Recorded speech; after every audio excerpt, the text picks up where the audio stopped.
The Red Sea contains some of the hottest and saltiest sea water in the world. Its name comes from the way its water color changes. Usually, the Red Sea looks like a very bright blue-green color, but sometimes a lot of a type of algae called Trichodesmium erythraeum grows in the sea. When these algae die, they turn the water into a reddish-brown color, giving the sea its distinctive red appearance. So, the name Red Sea is not because the water is always red, but because it can change color due to the special algae. The Red Sea acts as a natural border between countries. On one side, you have Egypt, Sudan, and Eritrea, and on the other side, you find Saudi Arabia and Yemen.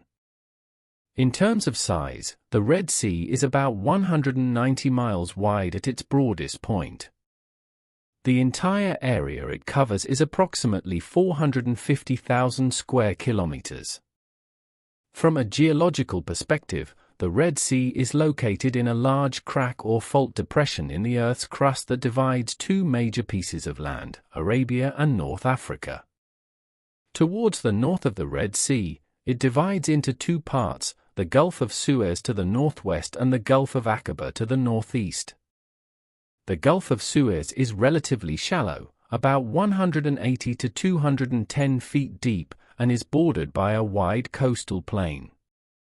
In contrast, the Gulf of Aqaba has a narrow plain and reaches a much greater depth of 5,500 feet.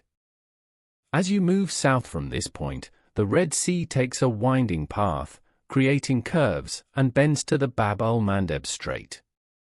This strait connects the Red Sea with the Gulf of Aden, which in turn connects to the Arabian Sea. Throughout history, the Red Sea has been a crucial link in a global network of water routes connecting the Mediterranean and the Indian Ocean. Its strategic location and important narrow points, known as choke points, have drawn the interest of conquerors like Alexander the Great and Napoleon. Furthermore, with the opening of the Suez Canal, the Red Sea has gained even more strategic importance. This highlights the significant role the Red Sea plays in geopolitical affairs. The Red Sea is crucial because it acts like a natural line between the eastern coast of Africa and the Arabian Peninsula in the west. It's a super important path for moving goods, especially oil, from the South Bab el-Mandeb to the North Suez Canal. Since the world still heavily relies on oil, this route is vital for transporting it from the Gulf region.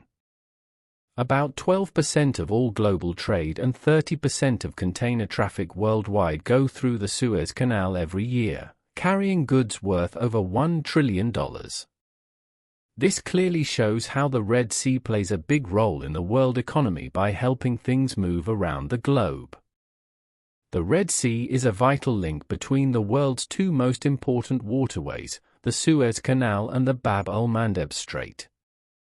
To the north, it is connected to the Suez Canal, an artificial waterway that joins the Red Sea with the Mediterranean Sea. Since its opening in 1869, the Suez Canal has become one of the most significant routes for global trade. It significantly reduces travel distance between Europe and South Asia, eliminating the need for ships to take the long journey around the southern tip of Africa. Currently, there is no suitable alternative to the Suez Canal. However, there is a proposal to construct the Ben Gurion Canal through Israel. Even if an alternative canal becomes a reality, the Red Sea will remain crucial because ships coming from such a canal would still have to travel through the Red Sea. To the south, it connects to the Strait of Bab el-Mandeb, a narrow passage in the Red Sea that separates the Gulf of Aden from the Red Sea. This strait is crucial for controlling the majority of shipping between the Indian Ocean and the Mediterranean Sea through the Suez Canal. Due to its strategic location, Djibouti hosts several foreign military bases near the Bab el-Mandeb Strait. These bases help in monitoring and ensuring smooth navigation for ships in the area, as any disruption in this region would have severe consequences for the global economy. The Red Sea is a rich and diverse ecosystem, home to more than 1,200 species of fish, and about 10% of these fish can only be found in this region. Beyond its ecological importance, the Red Sea has become economically valuable due to substantial oil reserves and valuable metal deposits.